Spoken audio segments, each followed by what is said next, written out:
the tutors can go at whatever pace, whatever prompting that the student needs for the length of time per problem, per multiple problems. So in that way, from what your description, that's that feel. That was like one of the feedback that a student gave was the tutor stayed on with them, and it was like they weren't doing it alone. So like when they did come up with another question, it was like they were right there.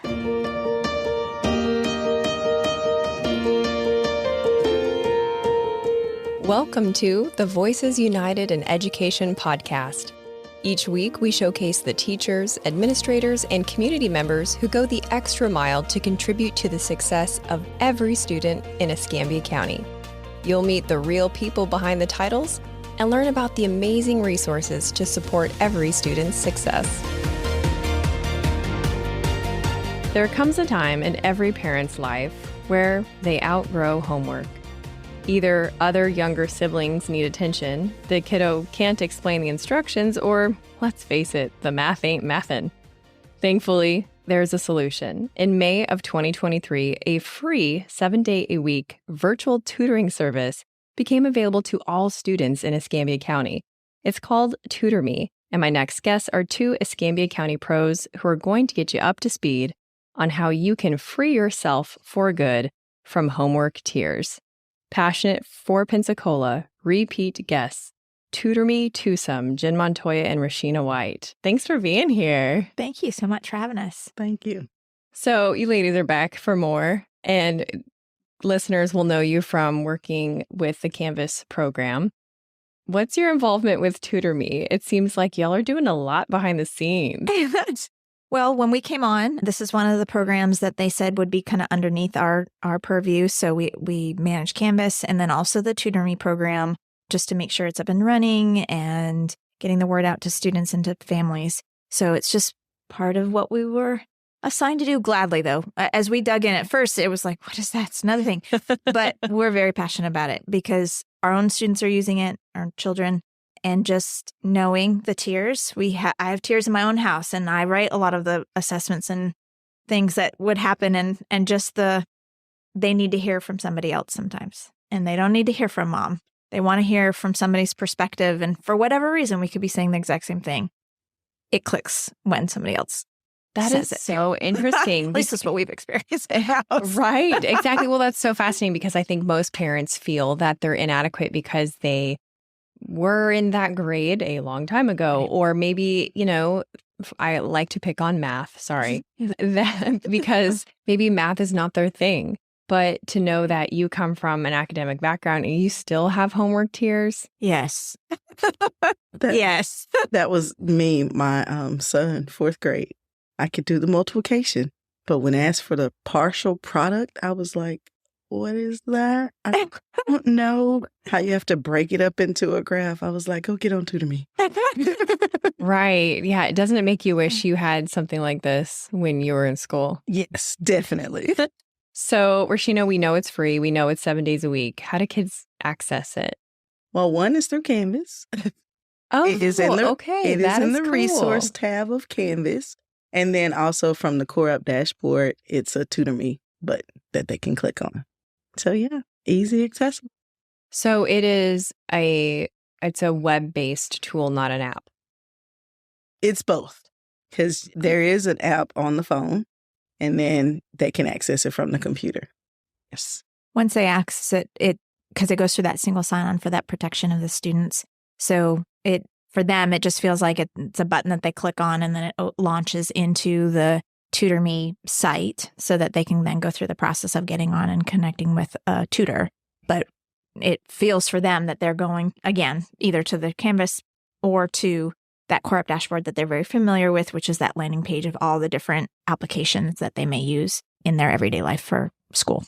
So do students need a special device in order to access this, or is this accessible on any device? It's accessible on any device. So it doesn't have to be a school-issued Chromebook. It can be a laptop. It can be a phone. I think obviously when they're trying to do, especially if you talk about math, there's a workspace that the kids, it's virtually the tutor is working with them, and it's kind of a digital space that they can do the work and show that. So having a screen, maybe a little bit bigger than a phone, might be helpful, but they can still do it on a screen. Also, when the kids can choose how they want to interact with the tutor, because they don't just have to do where they see each other. If the student is comfortable with just chatting and just they want to talk through something, the tutor matches them however the format the student wants to engage with them. So it's not locked in, like you have to have the camera on, you have to see the tutor, you have to use that workspace. If the kid wants something, a different version, they can have that too. That's so refreshing. I'm sure there's some families that are maybe a little scarred from whatever impact the virtual learning had on them, being forced into, just the circumstances did not allow for the flexibility. So to have a product that has flexibility and allows the student even to have the agency to control is pretty cool. So when Jen, you're talking about a space, you're talking about on Zoom, we would call that like a whiteboard. That's what it kind of basically looks like. And depending on the content, they have different versions of what the student would be looking at. So the whiteboard where they can draw and design and put their work on there, but they have other versions based on kind of what would be expected of the need of the content that they're getting help with. So that's helpful because it doesn't lock them into one way, especially if the kid is very visual and needing that visual support, or it doesn't require to see the mathematical knowledge behind what they're doing. So again, it just matches to whatever it is that the student is indicating that they need help with. So it has a graph, so they can have graph paper that they can graph if they need to. They can also share their Google files, so it can upload their Google files and they can edit directly in there if it's something that they have in there already. Wow, I could see so many really cool applications for this. So tell me if my imagination is running away from me or not. But I'm thinking about students who are battling autoimmune diseases where they have to miss a lot of class, but they're bright and they just need some of that assistance to get those assignments in so they can get through, let's say, a chemo treatment or something like that. Or maybe students that are, maybe they have some sensory issues. And so it's not becoming a virtual school, but it's becoming an asset to help them get through the system of school that's not specialized for them. It's not designed for their specifications. Am I imagining things or is... You aren't. No, that's really what they can do. As long as they have an assignment to work on, they can match with the tutor to get that support. So if they're not in class or they were absent for any reason, if they have the work, they can get on and the tutor can work with them as long as needed. There's not a time limit or like, okay, 30 minutes, we're done. Sorry, we're in the middle of that problem. Good luck. We have, when we look at the usage data, we have students that have been on 50, 60 minutes with the tutor. It's just until once the student says, I'm done, then they get off. And what kind of subjects are covered? So you have math, science. For K through 5, it's just the basic subjects, but they go a little bit higher. So there's geometry, algebra. They have biology. U.S. history. So kind of in layers based on that level. So the core subjects, but then we know like the math in high school, it's that higher level math. And so when they get on, they start and then it asks them to start drilling down like, okay, you need math help. Well, what kind of math help? Basic math, algebra. And so again, because they want to match that tutor that has that right background so that they're able to know. And so they zero in on where they need. So how are students matched to tutors? That I do not know. That's the magic. Is it the algorithm? It's AI. Yeah. It's what they ask them a series of questions. Okay. And then in the background, they're they have inner a pool workings. of tutors. And it looks at what they're good at, what they have signed up to be a tutor with. And we actually talked to him today. He's like, it's a round robin. So the next person gets matched up to as long as they have same criteria. That is really cool. So these tutors are all over the U.S.? Correct. They are. It is a national company. We have a set that are actually specifically reserved for Escambia, but tutors that are available, kind of what Rashena just said in that round robin, if they're available and they have that background, they can chime in and they can match. But we do purposely through the contract have specific reserved tutors just for Escambia so that our students aren't running into not having tutors. And they've been really responsive because everyone's dealing with staffing issues. So we reached out to them because some of the parents were saying, well, I've tried to get on basic math and they're saying a tutor's not available. We let them know that in the last couple of weeks. They are in the process of hiring 40 new tutors to make sure our needs are being met. So they're very responsive. They have to go through, obviously, all of our security checks and the background checks. So it takes a little bit of time. But when we spoke to the gentleman, our contact, he said within a week, or 2 weeks, they'll be ready to go. So they're very wanting to make sure that kids don't run into that they need the help, but someone's not there. I'm glad you said background checks, because that was my other question, is how do we know that these tutors are safe to be around kids? You want to take that one? Okay.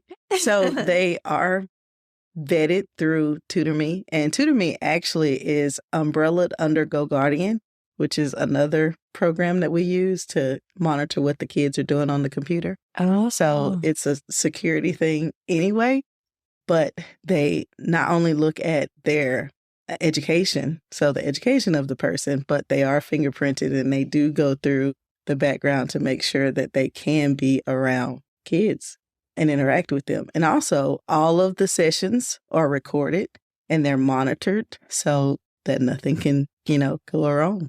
So are the sessions recorded and monitored in the way that, like, every time I call USAA, it's recorded, but they probably don't listen to every call? Or is this like every single call? No, every single call Wow. is because from the admin side, the teachers can actually go back and say, okay, let me see what my kids are calling in about.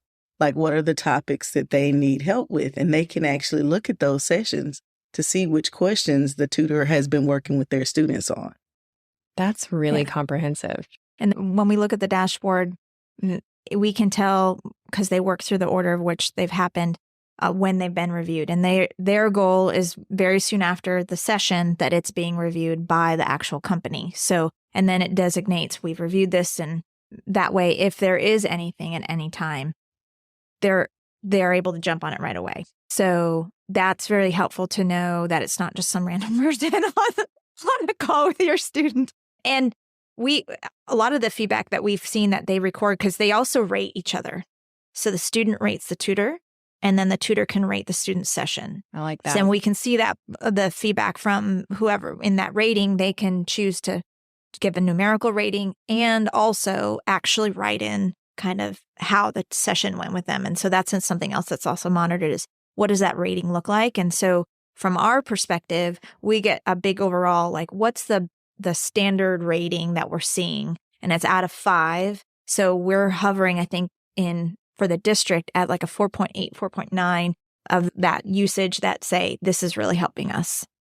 I could see where it would be really helping kids. I love that a certain secured number of tutors are also guaranteed for the county, because you don't want to have your student put themselves out there. Right. And then there's, it's almost like, when you find a counselor for the first time and then it's not a fit.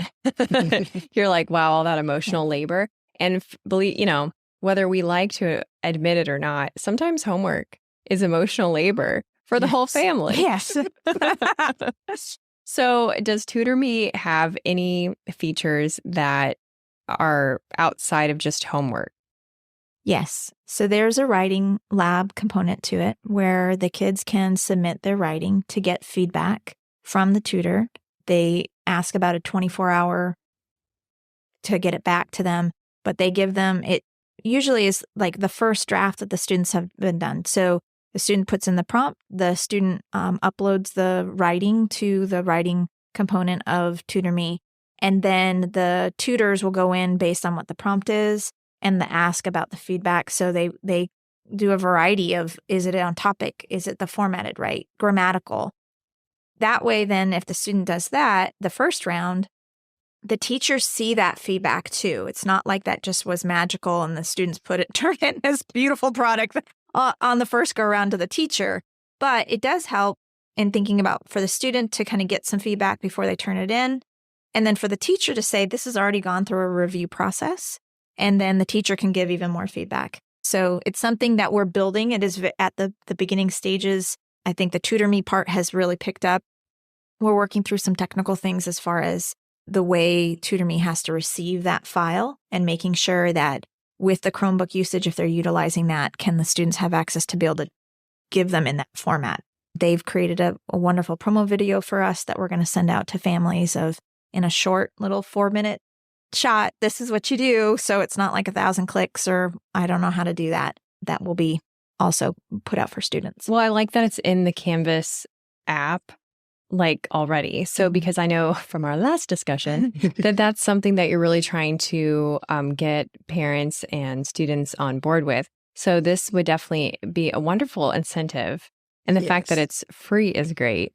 Now, if a student is using Tutor Me on their tablet at home, let's say, but then they go to grandma's house where there's a PC, can they be logged in both places? Or once you have interaction on one device, does it cause a glitch to open it up on another one? No, that shouldn't cause a glitch. Okay. It's just by session. So when they log in with one session and they log out, and if even they went to grandma's house an hour later and logged back in and asked for another, they could on a different device. Okay, so it's easier than Netflix. Great.